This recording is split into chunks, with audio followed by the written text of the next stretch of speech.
Әдебиеттік оқу. Сабақтың тақырыбы еліктің лағы. Авторы Қалдыбаев. Оқу мақсаты шығарманың мазмұны бойынша сұрақтарға жауап беру.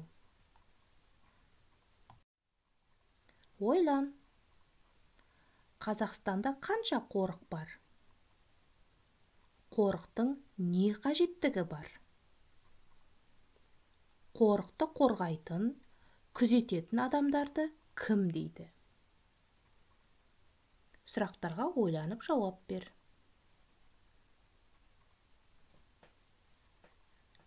Тыңда. Еліктің лағы.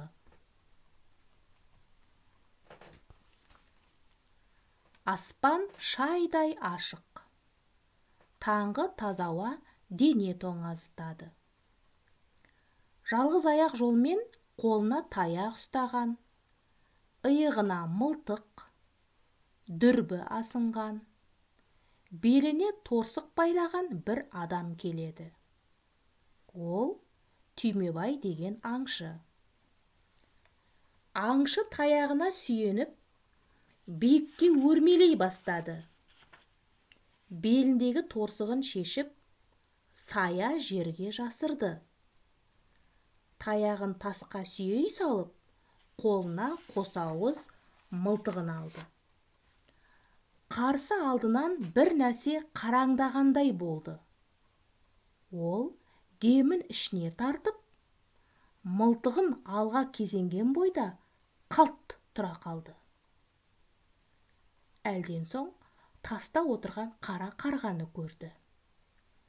Қап, мына қырсық атқыр бүлдірмесе егеді дегенше болған жоқ, қарға сақ болыңдар аңдар деп ескерту жасағандай, төбесінен бар даусымен қарқылдай ұшып өтті. Түймебайдың ызаланғаны соншалық, оны атып салғысы да келді. Бірақ ашуын ақылға жеңдіре білді. Ол қайтадан алға жылжи бастады. Кенет биік шоқы түбінен бір елікті көріп қалды.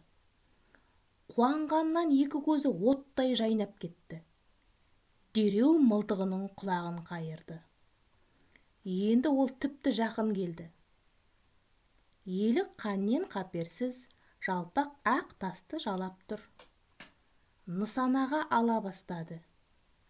Әне, елік қарауылға да ілінді. Сол сәт шоқы тастың ар жағынан селтең етіп, кішкене сұр лақ көрінді. Ол келе енесінің емшегіне жармасты. Түймебайдың қолындағы мылтық сылқ етіп жерге түсіп кетті.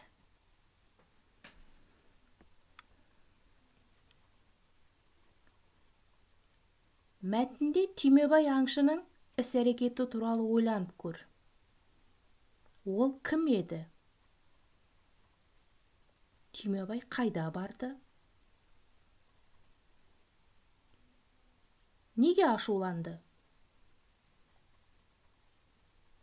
Түймебай елікті неге атып салмады? Осы сұрақтар төңірегінде ойланып, ойыңды тұжырымда.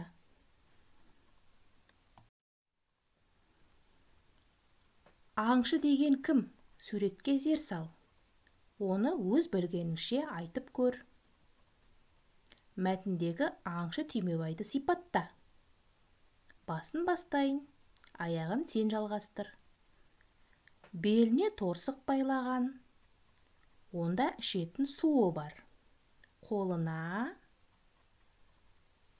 Енді өзің жалғастырып көр. Мәтінді 3-4 рет қайталап оқы. Сөздерді қатесіз, анық оқуға тырыс.